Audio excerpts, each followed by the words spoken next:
이것이 혁신이다. 여야를 내려놓고 관습을 떼버리고 혁신을 외쳐봅시다. 다시 만난 정치 공동혁신구역. 수요일 주진우 라이브는 정쟁 비무장지대로 변신합니다. 대한민국 정치 혁신을 위해서는 알성공방 환영합니다. 주진우 라이브가 지정했습니다. 여야 혁신위원장 3분 모셨습니다. 천하람 국민의힘 순천갑 당협위원장.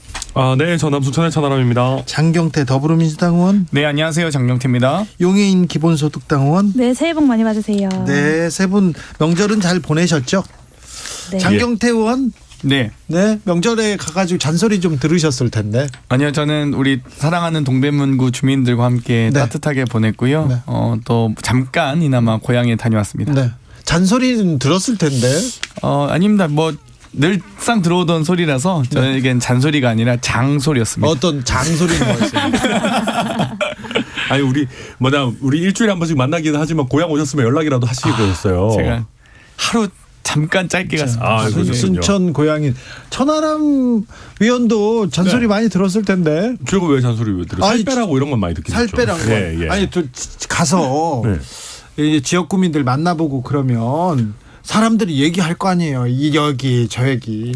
저희 지역에서는 많이 잔소리 하시죠. 그죠. 예, 그러니까 이제 되게 복합적인데, 그러니까 대통령과 저희 여당이 좀 더 잘했으면 좋겠다 하는 것도 있고, 약간 여당인데 왜 이렇게 여당 같지 않냐 요새. 좀 더 이렇게 권력의 핵심이 됐으면 좋겠다 또 염려해 주시는 분들도 있고 다양하게. 비윤 천하람 위원장에 대한 개인적 걱정이시군요. 비윤까지 아니에요. 주류예요, 주류. 예. 네. 용해인 의원은 어땠습니까? 네, 저는 이제 그동안 못 갔던 이제 친정과 시댁에 다녀왔는데요. 아기가 너무 울어가지고 빨리 출근하고 싶습니다. 그래요? 또 아기가 너무 사랑스러우니까 일하고 싶다. 이건 또 긍정적인 효과예요. 네. 최지영님께서 용해인 의원이랑 장경태 의원이 남매 같아서 귀엽고 훈훈합니다. 그런데 네, 그렇습니까? 자, 2주였습니까? 3주였습니까? 계속해서 나경원을 정치권에서 계속 외쳤습니다. 이렇게 나경원 전 의원이 핫할 때가 있었나 생각했는데 결국 엄마의 심정으로 용기 있게 불출마 선언했습니다. 네. 장경태 의원은 나경원 전 의원을 굉장히 응원하면서도 아마 이게 완주하지 못할 거다, 나설지 못할 수도 있다 계속 얘기해서 하셨어요. 아무래도 나경원 의원 전 대표가 좀 단단하게 굳게 결심을 가지고 그동안 정치활동을 해오신 분은 아니기 때문에 제 생각엔 어찌되었건 언젠간 좀 중도에 하차하지 않을까 예상했습니다만 결국엔 굴복 선언을 했습니다. 근데 그 굴복 선언하는 근거가 이 당의 분열을 억제하고 화합을 위해서다라고 하셨는데 저는 깜짝 놀랐습니다. 아니 전당대회 때 다양한 후보가 정말 출마해서 다양한 가치관과 비전을 제시하면서 영광으로 전대를 만드는 건 아주 지극히 기본적이고 당연한 상식적인 전당대회인데요. 무슨 나경원 전 대표가 무슨 무소속 출마 선언을 했었습니까? 아니면 뭘 했습니까? 아니 당내 경선을 하겠다는 건데 앞으로 그럴 거면은 경선하지 말고 대통령실에서 그냥 지명하시면 되죠. 당대표만 지명하겠습니까? 내년 총선 공천도 지명하시겠죠. 딱 경선은 당내 분열이다. 단수 공천 딱 총선 후보들 다 이렇게 하실 것 같아서 너무 안타깝고요. 어찌되건 개인적인 안타까움은 처차고라도 국민의힘은 윤심의 힘으로 다시 탈바꿈한 결정적인 날이라고 봅니다. 윤심에 굴복했다 이런 얘기가 나오는데요. 천하람 의원님. 저도 조금 안타깝게 생각하고 일단 오늘도 불출마 선언 하시느라 고민 많이 하셨을 테니까 너무 박하게는 평가하지 않겠지만은 전체적으로 시간을 너무 끌었어요. 그러니까 예를 들면 한 2가지 정도 짚을 수가 있는데 당대표 출마하겠다 마음 먹었으면 차라리 갖고 있던 공직을 빨리 내려놓으면서 전환을 빨리 해서 대통령실에서 이렇게 탓할 그런 명분을 만들어주지 말았어야 되는 것도 있고 또 2번째는 이 정도로 분위기가 올라왔을 때 조금 빠르게 출마 선언을 해서 어떤 출마 여부를 둘러싼 논란이 이 정도로 번지지 않게 했었어야 되지 않나. 근데 그렇게 하다 보니까 이게 당내에서도 지지자들 사이에서도 이게 너무 논란이 커지다 보니까 좀 본인으로서도 그걸 이겨낼 정치적 에너지를 좀 못 만들었던 거 아닌가 그렇게 보입니다. 용인 의원님? 네, 저도 영상으로 이제 봤는데 굉장히 비장하시더라고요. 거의 정계 은퇴 선언 수준의 기자회견이었다라는 느낌이 들었는데 저는 천하람 의원님 하시는 이야기처럼 너무 늦었다. 사실 이번에 이 기회를 잡았어야 조금 더 전국적이고 큰 정치인으로 성장할 수 있는 기회라고 저라면 생각했을 것 같고 그래서 지난주에도 저라면 무조건 출마할 것 같다라고 말씀을 드렸는데 나경원 전 의원에게는 그런 것보다는 어쨌든 윤석열 대통령의 심기가 좀 더 중요했던 것 같다라는 생각이 들고 분위기가 올랐을 때 빠르게 이제 출마 선언을 하고 그 승기를 잡고 새로운 혁신에 대한 내용들을 만들어 갔었어야 되는데 네. 새로운 비전을 전혀 보여주지 못하면서 이 출마 여부를 가지고 계속해서 2주, 3주 질질 끌다 보니 국민들도 사실은 좀 이제 이래서 출마를 한다는 거야, 안 한다는 거야 좀 지겨워지는 것들이 결국에는 지지율 하락까지 이어지게 되고 당대표로서 출마하는 동력을 잃게 된 것이 아닌가 이런 생각이 듭니다. 이제부터는 나경원 전 의원 얘기를 하는 일이 거의 없어질 거니까 네. 지금까지 이제 뭐 하는 거야 마는 거야 이게 이렇게 쳐다보신 분들은 이제 네, 걱정을 내려놓으시고요. 땅땅님 그런데 불출마 선언에서 솔로몬 재판 엄마는 왜 나온 거예요 얘기하는데 본인이 희생했다 헌신했다 이 얘기를 하고 싶은 것 같아요. 목소리도 좀 평소와 다르게 좀 격앙되셨던데 자 그래서요 이제 네. 유승민 나경원 그 다음에 어떻게 되는 겁니까? 일단 네 안철수 의원 철새다 이렇게 어제부터 공격하기 시작했어요. 아니 저희가 그렇다고 해서 단독 후보로 선거를 치를 수는 없는 거니까 지명직으로 바꾸라고 하던가요? 그렇게까지 할 수는 없죠. 예. 저는 이제 전당대회이기 때문에 후보끼리 신경전을 펼치고 캠프끼리 여론전을 펼치는 거는 충분히 할 수 있고 해야 되는 일이라고 생각합니다. 선거 때 다 하는 거 아니에요? 선거 때 원래 하는 거죠. 그렇게 하니까 또 안철수 의원도 며칠 전까지 연포탕 얘기하더니 갑자기 또 진흙탕 싸움으로 가져가냐 그렇죠. 하면서 또 맞서고 이런 게 원래 선거예요. 저는 그건 문제가 없다고 보는데 제가 안 보고 싶은 거는 그런 겁니다. 국회의원들이 연판장 돌리고 이런 거 있잖아요. 네. 그냥 캠프끼리 싸우면 돼요. 네. 그리고 원래 저희 당의 당원 당규상 물론 아무도 지키지 않는 사문화된 규정이지만 국회의원과 현역 당협위원장은 당내 선거에 개입하지 않도록 돼 있어요. 예. 왜냐하면은 중립을 지켜야 당원들이 그냥 자유로운 선택을 하실 수 있다라는 게 기본 취지이기 때문에 그런 면에서도 우리 지금 현역 의원분들이 할 거면은 차라리 그러면 그 캠프에서 정확하게 대변인이나 직을 맡고 하든가 그런 거 하지 말고 주류 분위기 만드는 이런 어떤 세력 만드는 이런 거는 저는 좀 안 했으면 좋겠다 그런 생각입니다. 그렇게 될까요? 이미 많이 했으니까. 안철수 후보도 단일화 하시는 거 아니에요? 김기현 후보랑? 이야. 근데 이제 그렇게 되면 안철수 후보가 단일화를 도대체 몇 번 하는 거예요. 단일화 쪽에서는 또 예. 네, 국내 최고시긴 한데 암만 그래도 진짜. 좀 완주하실 때가 있어야죠 그래도. 그 연판장 이야기 이제 하셨는데 이제 초선 의원들과 재선 의원들이 나경원 의원 출마에 대해서 굉장히 이제 공격적으로 이제 나섰잖아요. 저는 그걸 보면서 굉장히 좀 안타까웠던 게 다음 총선 때 과연 그런다고 공천이 보장이 되느냐. 그러니까 정치는 결국에는 공천과 동시에 국민의 어떤 지지라는 명분을 가지고 해야 하는 건데 이런 식으로 줄서기의 정치에만 몰두하고 있는 여당의 다수의 의원들이 있다는 것이 정말 좀 집권 여당이 그나마 좀 잘하기를 바라는 국민들로서는 굉장히 좀 마음이 아픈 장면이 아니었나라는 생각이 들고 지금까지 이제 여당의 전당대회가 집권 여당의 전당대회임에도 불구하고 윤심이 어디에 있느냐 그리고 김장년대 연포탕 같은 말장난들만 있었는데 이제는 부디 집권 여당의 당대표로서 대한민국을 어떻게 이끌어가겠다라는 비전을 중심으로 여당의 전당대회다운 전당대회가 좀 이루어지기를 바랍니다. 그러니까 저는 이게 저희 당 얘기니까 좀 얘기하자면은 이게 자연스럽게 이루어져야 됩니다. 그러니까 저는 너무 과하게 이 세력을 과시하고 힘을 행사하고 이런 분들이 오히려 자신감이 없나 그런 생각이 들어요. 네. 왜냐하면 저희 당의 당원들은 아마 90% 이상 윤석열 대통령을 찍었고 지금도 지지하고 계시는 분들일 거란 말입니다. 그러면 어느 정도 자연스럽게 흘러가게 놔둬도 대통령이 지원하는 그 뉘앙스만 조금 풍겨도 그쪽으로 가요 아무래도. 그러니까 너무 세게 할 필요가 없거든요. 오히려 세게 하면은 이게 약간 왜 이렇게까지 하지라는 게 생긴단 말입니다. 그래서 조금 우리가 이 주류라고 하시는 자부하는 분들도 조금 여유를 가질 필요가 있다. 오히려 너무 쫓기는 거 아닌가 싶은 생각이 들고 예. 또 한 가지도 그 연판장 얘기 잠깐만 얘기하면은 아니 줄도요.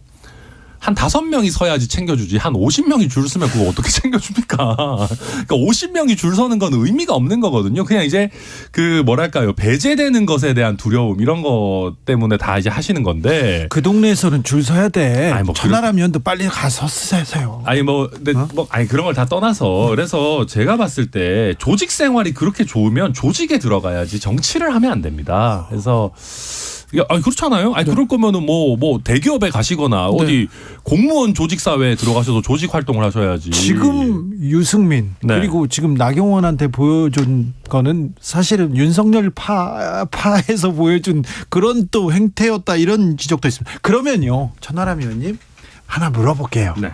이제 당권 경쟁 어떻게 판이 짜집니까? 유승민 후보는 어떻게 되는 겁니까? 골든 타임이 이제 오늘 내일인데 할라나 모르겠습니다. 너무 조용해요.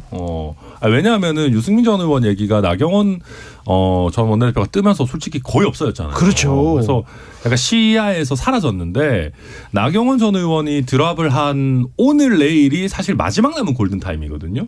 이제 와서 우리 당에서 확장성을 추구하는 당원들의 그 의사를 내가 끌어안겠다. 이거를 그냥 온전히 안철수 의원에게만 맡겨둘 수 없다라고 해서 치고 나와야 되는데 될지 그러니까 하실지 저도 잘 모르겠습니다. 한다면 저는 좀 빨리 했으면 좋겠습니다. 뭐 동력을 많이 상실했지만 저는 이제 출마 가능성은 조금 더 높아졌다 이렇게 생각하는데요. 나경원 후보의 지금 전 후보의 이제 후보도 또 전 후보가 되셨네요. 네. 후보의 등장으로 인해서 유승민 전 대표가 주목받지 못한 건 사실이죠. 그리고 표를 많이 잠식 당했었습니다. 그런데 이제 나경원 후보가 불출마 선언으로 인해서 그 지대가 어찌됐건 좀 다시 살아나게 된 거거든요. 그러니까 네. 표 유입 요건이 생겼기 때문에 유승민 대표도 아마 거치 결정을 할 텐데 만약 유승민 대표마저도 안 나오게 되면 정말 이제 윤심의 힘으로 사실상 국민의힘 당대표 선거는 지명직화 되는 거죠. 네. 그래서 아마도 그 결심을 아마 이번 주 중에 하지 않으실까 이렇게 예상합니다. 네. 자 이번에 설에 나경원 나오는 거야 안 나오는 거야 이 얘기 많이 했고요. 그다음에 윤 대통령 좀 잘해야 되는데 국민의힘 정치권 뭐 하고 있는 거야 이 얘기 많이 나왔는데 무엇보다도 난방비 얘기 많이 나왔어요. 너무 올라도 너무 오른다 얘기합니다. 명절 끝나자마자 또 버스 요금 뭐 또 오른다고 하지요. 물값 오른다고 하죠. 메로나 20% 오른답니다. 이렇게 자꾸 오르는데 이 부분에 대해서는 조금 정치권에서 정부 여당이 좀 책임지고 조금 서민들을 위해서 좀 붙들어 잡아야 되는 거 아닙니까? 근데 그게 한계에 다다랐습니다. 한계에 다다랐다. 저도 여당에서 정치하고 있고 총선 준비하는 사람으로서 한 1년 정도만 더 그냥 뭉갰으면 좋겠다 싶은 생각을 솔직히 합니다. 그러니까 그냥 적자 조금 더 확대되더라도 네. 그냥 안고 가자라고 싶은 생각이 저희 당에서 정치하는 사람들이 왜 없겠습니까? 근데 아니 그 기업 그리고 부자들 세금 조금만 덜 깎아줘도 이거 가능한 거 아닙니까? 근데 그게 그렇지가 않습니다. 지금 한전이요 부채가요 165조가 넘었습니다. 2017년에 한전 부채가 얼마였는지 아세요? 70조밖에 안 됩니다. 그 문재인 정부 5년을 거치면서 한전 부채가 거의 100조 가까이 늘었거든요. 그 외에도 여러 에너지 공기업의 부채 수준이 심각한 수준이고 여러 부분들을 지금까지 적자로 다 메꿔왔습니다. 원자력 상승을 그러니까 원자재 가격 상승을 저희가 반영을 못해서. 그런데 그게 결국은 예전처럼 대한민국이 고도성장기고 정말 뭐 자녀들을 많이 낳고 할 때는 이 세대의 빚을 뭐 나라가 좀 더 잘 살게 되면 뒤에서 갚든 아니면 우리 세대가 이제 좀 나이가 더 들면 갚든 할 수 있었는데 이거를 미래 세대에 더 이상은 떠넘길 수가 없어요. 한두 해 간다고 해서 될 게 아니고 이제는 어찌 보면 원자재 가격 상승을 반영할 수밖에 없는 정도까지 왔고 대신에 저희 정부 여당에서도 정말 이 에너지 가격 상승으로 해서 고통받는 취약계층에 대해서 에너지 바우처라든지 이런 거 확대해가지고 정말 이 제대로 취약계층 이렇게 보호해드리는 그런 쪽으로 갈 수밖에 없다. 그런 생각입니다. 사실 나라에 돈이 없다는 정부가 초부자 감세하고 법인세 감세합니까? 주식 양도세 감세합니까? 저는 투자 유치도 중요한 거니까요. 그래야 나라가 돌아가죠. 어찌되었건 이 법인세 같은 경우는 기존에 유지하셨어도 그러면 현재 유지했을 경우에 외국인 투자자들이 빠져나간다는 보장이 있었습니까? 그런 건 아니지 않습니까? 아니, 당연히 세금 적은 국가 쪽으로 나라에 옵니다. 돈 없다고 네. 하면서 이렇게 감세하시면 안 되는 거죠. 그렇게 부채 쌓이고 여러 가지 문제가 있는데 그럼 문재인 정부는 왜 버텼겠습니까? 중요한 건 서민들의 민생이 중요하기 때문이죠. 특히나 이렇게 추운 겨울날 난방비 폭탄 지금 기사도 얼마 전에 나온 거 보셨을 겁니다. 12만 원 내던 거 25만 원 냈거든요. 2022년도 전기요금 3차례에 걸쳐서 20원씩 계속 인상시켰습니다. 2022년도 가스요금 4차례에 걸쳐서 66원씩 계속 인상했습니다. 근데 올해 또 분기마다 또 인상 예정이시잖아요. 올해도 계속 인상하실 겁니다. 지금 서울 택시요금 지금 1,000원 인상 다음 달 1일부터 3,800원에서 4,800원으로 인상되고요. 마을버스, 시내버스, 지하철 요금 다 300원 인상 추진 중이시잖아요. 안 오르는 게 없어요. 안 오르는 게 없어요 지금. 그러니까 너무 심각하다는 겁니다. 그럼 최소한 겨울을 나게 하고 봄이라도 왔을 때 새싹이라도 돋아날 때 난방비 올리시는 걸 검토하셨으면 정말 얼마나 좋았겠습니까? 정말 이 서민들의 아픔은 하나도 눈에 보이지 않는 정부인 거죠. 그래놓고 외국 나가서 사고나 치고 오시고 그러니까 정말 하나하나가 정말 못마땅해 주겠지만 중요한 것은 국민들의 서민들의 피해만큼은 최소화해 주셨으면 좋겠습니다. 용인 의원? 네, 뭐 이 난방비 폭탄이 뭐 저도 사실은 난방비가 3배, 2배, 3배 이렇게 나와가지고 저는 제가 계량을 잘못한 줄 알았어요. 근데 그게 아니더라고요. 엄마들이 모여있는 카톡방들에서도 난리가 났습니다. 아기 키우는 집에서 난방을 안 할 수도 없고 난방비는 오르는데 뭐 오르지 않는 게 없고 앞으로 어떻게 살아야 되냐. 뭐 이자도 사실은 너무나 부담이고 고민들이 많습니다. 뭐 이 가스요금을 올리는 것이 불가피하다고 하면 사실은 저소득층, 취약계층에게 이 부담을 경감시킬 수 있는 적극적인 민생 정책들을 발굴해 나가야 하는 것이 정부 여당의 책임임에도 불구하고 지금까지 정부 여당은 사실 어떤 이런 민생 대책들보다는 제1야당과의 어떤 신경전 그리고 당내의 윤심 당대표 세우기에만 몰두하고 있었던 것이 아니냐라는 지적에 대해서 저는 정말 뼈아프게 생각하셔야 된다고 생각하고요. 이 고물가 고금리로 민생 경제가 얼어붙고 있는 지금에 특히 저는 이번에 이제 제1야당의 당대표인 이재명 대표가 횡재세 도입 검토에 대한 이 의견을 냈는데 제가 이제 작년부터 꾸준하게 이제 횡재세 도입 검토를 이야기해 왔어요. 근데 이게 뭐 만병통치약은 아니지만 분명하게 이런 고유가 시대, 고금리 시대에 어떤 저소득층과 취약계층들의 에너지 부담을 경감시킬 수 있는 하나의 방법이고 전 세계적으로도 뭐 미국에서도 검토하고 있고 영국이나 뭐 유럽의 나라들에서도 이미 도입을 하고 있는 이런 정책들에 대해서 계속해서 논의하자라는 제안을 이제 국회와 제1야당과 그리고 정부 여당에게 하고 있습니다. 그래서 그냥 어쩔 수 없다 혹은 전 정부가 안 올린 것이다라고 탓할 것이 아니라 올릴 수 없다면 그것에 대해서 더 적극적으로 저소득층과 취약계층의 부담을 경감시킬 수 있는 방안을 찾아야 된다. 이 책임을 회피하시지 않아야 한다라고 저는 말씀드리고 싶습니다. 저희도 사실 지난 주말에 당정대 회의하면서 당연히 에너지 바우처라든지 취약계층 지원 당연히 늘리려는 부분 이미 논의하고 있었고 적극적으로 논의하고 있고요. 이런 요금 올리고 싶은 정치인이나 정당이 어디 있겠습니까? 저희가 뭐 유토피아에 산다면은 얼마든지 그렇게 하고 싶죠. 그렇지만 저희가 그 윤석열 정부가 물려받은 나라 곳간 상황이 그렇습니다. 그러니까 원래 정말 그렇거든요. 원래 600조 원 국가 부채 있던 게 문재인 정부 거치면서 1,000조 원까지 올라왔어요. 그러면 저희가 그러면 다음 정부에 1,500조 원 국가 부채 넘겨주면서 우리는 정치 잘해서 서민들 따뜻하게 공공요금 인상 안 했다라고 얘기할 수는 없는 것이거든요. 그러면 그런 공기업의 부채가 쌓이면 결국 그게 또 서민들과 우리 국민 전체에 부담이 되는 겁니다. 그래서 이걸 폭탄 넘기기를 언제까지나 할 수는 없어요. 최소한 감세만 안 하셨어도 저희 감세 규모가 그렇게 크지 않아요. 법인세 그 1% 그거 기껏 해봤자 규모가 왜 크지 않냐면요. 103개 이 3천억 이상의 영업이익 있는 기업에 대해서만 감세했기 때문에 그렇기 때문에 그렇습니다. 이게 사실은 글로벌 시그널이에요. 그러니까 저희가 일자리 만들고 투자 많이 하는 기업들 대한민국이 적극적으로 유치하겠다. 최근에 대통령도 뭐 본인이 1호 영업사원이다라는 얘기 하던데 그런 것처럼 우리나라가 기업하기 좋은 환경을 만들겠다라는 시그널인 거거든요. 그래서 시그널을 보냈는데 네. 뭐 그래서 한국에 투자하겠다는 소리는 또 못 들었어요. 근데 이게 지금도 보면 맨날 우리나라 기업들이 해외 빠져나간다 하지 않습니까? 사실 1% 낮추는 걸로는 충분하지 않습니다. 그럼에도 불구하고 안 하는 것보다는 지금 뭐 저희 경쟁 국가들 상황을 봤을 때 뭐 하는 게 그나마 좀 나은 조치다. 뭐 그렇게 말씀드리겠습니다. 한국처럼 이렇게 세금도 깎아주고 죄 지어도 이렇게 특사로 다 풀어주고 그러기 때문에 한국에서 빠져나갈 기업이 별로 없어요. 엄청 많이 빠져나가죠. 제조업들은. 아니, 공장을 현지화하는 건 아니죠. 하지만 지금 법인 본부들도 생각보다 많이 빠져나가고 결국 양질의 일자리가 안 나오는 것이 양질의 일자리를 만드는 기업들이 한국에 대한 투자를 꺼리는 부분들이거든요. 그러니까 이거는 뭐 민주당도 마찬가지로 아니요. 기업이 빠져나가는 얘기는 다시 한번 확인해 보시고요. 네. 대한민국 경제 규모 10위에 구매력 지수 10위 안에 드는 5천만 인구를 가진 이 나라에 어떤 기업들이 이 자국의 소위 이익이 있는데 네. 나가겠습니까? 자, 그런데요. 공장이 나가면 그만큼 매출과 이익이 줄어들고 그만큼 자, 세수가 줄어든다니까요. 서민을 위해서 안전하게 상식적인 건데. 촘촘하게 안전망 세웠는지 이거는 정치권한테 물어야 되겠습니다. 정부와 여당한테 먼저 묻고요. 부자 감세 이 국민의힘에서 추진했는데 왜 민주당에서 같이 도장 찍어줬는지 그것도 또 물어야 되겠습니다.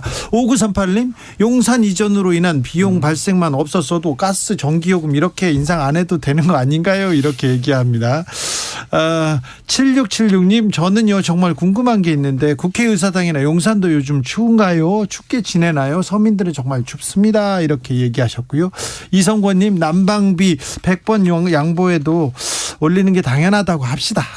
그런데요 세계적으로 가스값 내려가면 또 다시 내려줄 건가요? 하기야 오를 때는 올라도 내릴 때는 또 다르던데요 얘기합니다. 참 혹한 출근에 냉동만두 된 직장인 사무실에서도 롱패딩 입고 근무 중 이런 기사 오늘 많이 나왔다는 거 정치권에서 조금 헤아려 주셨으면 합니다. 윤석열 대통령은 이란 발언에서 조금 벗어나나요? 왜 벗어날 때쯤 됐는데 정치권에서 또다시 이 얘기를 하는지 저는 그게 이해가 잘 안 됩니다. 전하람 위원님. 네, 뭐 제가 봐도 그냥 이거는 외교부에서 빨리 수습하도록 놔두고 정치권에서는 굳이 말 보탤 필요 없지 않나 생각합니다. 그렇죠. 네. 근데 왜 주호영 원내대표께서는 사실관계가 맞는 발언이라고 하셨습니까? 아이 뭐 그게 또 주호영 원내대표 의견이시겠죠. 뭐. 예. 네, 주호영 원내대표 개인의 의견이라고 보기엔 여당의 원내대표의 책임은 저는 너무 큰 것 같고요. 이 실언도 문제입니다만 이 대통령의 실언을 정쟁으로 격화시키려고 노력하는 이 대통령실과 정부 여당의 이 과도한 방탄이 저는 매번 더욱 큰 문제를 불러오고 있다고 보여집니다. 이 외교적 관계라는 게 칼로 못 자르듯 딱 떨어지는 게 아니라 이제 굉장히 복잡하고 예민한 문제라고도 하는데 이 타국의 외교적 관계에 대해서 함부로 말을 얹거나 이 평가하지 않는 것이 외교의 가장 기본적인 어떤 예의의 문제라고도 하지 않습니까? 그래서 이게 해당 문제가 뭐 논리적으로 그르냐 아니냐를 떠나서 대통령이 국가 원수라는 자신의 지위를 망각한 채 실언을 반복한 것이 이번 참사의 핵심이고요. 이것에 대해서 어떻게든 정쟁 프레임을 씌우려고 하는 이 집권 여당의 이 태도는 굉장히 무책임하다. 그러면 역으로 이란도 지금 국민의힘을 상대로 정쟁을 하고 있는 건가? 저는 그렇게 얘기할 수는 없지 않을까라는 생각이 좀 듭니다. 네, 저도 뭐 이란도 문제 제기하고 있으니까 저희가 이걸 그냥 정쟁으로 치부할 일은 아니고 다만 이란 입장에서도 그런 부분들이 있어요. 그러니까 이제 동결 자금 이런 부분 관련해서 네. 이제 압박을 해야 될 필요가 있기 때문에 그렇죠. 일부러 좀 압박 수위를 높이는 면도 그런 것도 있어요. 겁니다. 근데 구실을 좀 준 게 조금 안타깝죠. 네. 자, 오늘 민주당 이재명 대표 처음에 이렇게 민주당 초선 의원들 만났습니까? 밥 먹었습니까? 장경태 의원도 같이 먹었죠? 네, 그렇습니다. 무슨 얘기했어요? 원래 근데 예정돼 있던 일정이었고요. 대표께서는 이 선수별, 부문별, 뭐 지역별 의원 모임을 계속 하고 있었습니다. 그래서 여러 가지 의견을 경청하고 계셨었는데요. 그 중에 여러 가지 또 의원 모임들이 있는데 철험에서도 한번 식사를 하자 이렇게 저희도 요청을 했고 해서 이미 한 2차례 정도 연기가 됐었던 겁니다. 네. 매주 저희는 이제 식사를 하고 있거든요. 그렇기 때문에 크게 특별한 일이 아니었는데 네. 많은 언론이 또 관심을 가져주셔서 참 너무 뭘 먹었어요? 합니다. 네, 뭘 먹었어요? 저희 그냥 뭐 잡채 먹고 그랬던 것 같은데. 밥집에서? 네, 한정식 그냥 예, 저도 어느 한정식 가셨는지 알아요. 한정식까지는 아니지만 네. 네. 그냥 자, 일반적이지. 네, 그러면서 땡복궁 거기 가셨던 거잖아요. 예. 그 어떤 얘기 가장 많이 나왔습니까? 이제 가장 중요한 건 뭐 난방비 폭탄과 또 여러 가지 이 더불어민주당이 개혁 입법과 민생 입법에 조금 더 자신감 있게 또 최선을 다해서 추진해야 된다라는 목소리들이 많이 나왔습니다. 네. 여러 가지 뭐 고금리에 대한 금리 인하에 대한 입법이라든지 고물가에 대한 부분이라든지 여러 가지 그런 입법도 있고요. 개혁 입법도 당연히 뭐 개혁 많이 입법, 나왔습니다. 민생 법안 그런 얘기만 했습니까? 그런데 기사는 다 검찰 수사 어떻게 할 건지 그것만 그 나오더라고요. 얘기는 한 마디도 안 했거든요. 안 그래서 했어요? 네, 그리고 저희가 이제 건의를 드리는 자리지 대표께서는 한 마디도 안 하셨는데 그냥 뭐 그런 식으로 몰아가시더라고요. 그래서 참 있지도 않은 내용을 열심히 쓰고 계시구나 이런 생각도 들었어요. 검찰 수사 그런 얘기는 그렇죠. 굳이 저희도 사람인데 밥 먹을 때 편히 먹고 싶지 굳이 그런 얘기 하고 싶진 않죠. 그래요? 민주당에서 비명계 의원들의 모임인 민주당의 길 출범한다 이런 얘기 있었는데 왜 지금일까요? 어떤 모임일까요? 뭐 일단 저는 여러 가지 토론 모임 그리고 여러 가지 공부하는 모임들은 많이 있을수록 좋다 이렇게 생각하고요. 굳이 뭐 비명계 의원들의 모임인가 이렇게 딱 정의 내리는 것도 뭐 쉽지는 않은 것 같습니다. 그렇기 때문에 뭐 적절한 방식의 분류는 아니고요. 또 다양한 방식의 또 이 의원 모임들이 뭐 글쎄요 모임을 만들 때 친명 비명으로 만들지도 않지만 네, 알겠습니다. 네, 장경태 의원 오늘 철험에 이렇게 만난다고 했는데 초선 의원들을 다 만난 겁니까? 아니면 철험의 회원들만 만난 겁니까? 초선 의원들도 뭐 서울 지역 초선, 뭐 경기 지역 초선 이런 식으로 지역별로 계속 해오셨습니다. 대표 취임 이후에. 그래서 오늘은 그냥 철험의 회원 의원들을 만난 거고요. 철험의 회원들이 몇 명이나 돼요? 저희 20명 정도 되는데 저희는 다 전원 다 초선으로 구성되어 있습니다. 그리고는 초선 의원이 민주당에 몇 명이나 되죠? 저희가 한 70여 명 정도 되는 걸로 알고 있습니다. 거기서 한 20명? 네. 알겠습니다. 자, 용해인 의원은 어떻게 보셨어요? 네, 저는 뭐 지금 여러 가지 이야기를 하셨는데 철험회와의 오천과 뭐 민주당의 길 이야기를 하셨는데 어떤 걸 이야기하시는 건지는 잘 모르겠지만 민주당 어떻게 보세요? 네, 그 아까 이제 그 주진우 그 진행자께서 잘 얘기해 주셨는데 사실은 이 법인세 감세에 대해서 법인세를 감세해주면 투자가 늘어난다는 것은 뭐 학술적으로도 크게 증명된 내용은 아닙니다. 그런데 이것에 대해서 민주당이 초부자 감세라고 계속해서 비판을 했지만 결국에는 이 여야 간의 합의로 도장 찍어서 국회 본회의를 통과시킨 것은 민주당의 동의가 있었기 때문에 가능했던 일입니다. 저는 정말 야당으로서 이 대통령과 그 정부 여당이 잘못 가고 있다면 제1야당으로서 좀 정말로 국민들의 민생에 천착해서 민생 대안을 찾아가는 과정들을 좀 책임 있게 그리고 좀 힘 있게 잘 싸워 나가야 한다고 저는 생각하고요. 과연 민주당이 지금까지 그런 모습을 잘 보여줬나는 민주당 내부에서 한번 좀 더 많은 고민들이 필요하지 않을까라는 생각이 들고 정책과 관련돼서 여러 가지 정당들과의 정책 연대들을 가자는 제안을 계속 드리고 있으니 그런 부분들도 좀 국회 차원에서 많은 논의가 벌어지면 좋겠습니다. 오늘 밥 먹으면서 그런 얘기 했다지 않습니까? 천하람 의원님? 네, 저는 뭐 그 이재명 대표께서 철험의 분들 만나고 이런 거 뭐 좋다고 생각합니다. 그래서 또 뭐 말씀 안 하셨다고는 하지만 나와서 하는 얘기가 다 검찰 수사 너무하다, 대응 잘하자, 당 차원에서 힘내자 뭐 이런 얘기들이 쏟아지잖아요. 그러니까 뭐 상대 정당 입장에서는 이재명 대표의 리스크를 당 전체에서 떠안고 가시겠다면 말릴 이유는 없는데, 근데 문제는 그런 움직임이 저희 당의 어떤 개혁이나 혁신 동력도 좀 떨어뜨려요. 그냥 뭐 우리가 대강해도 저쪽에 이재명 대표 있으니까 뭐 큰 문제 없지 않나 이런 식의 생각들을 저희 당 구성원들 중에 일부 가진 분들이 있는 것 같아가지고 어떤 식으로든 이재명 대표 문제가 좀 빨리 매듭이 지어졌으면 좋겠습니다.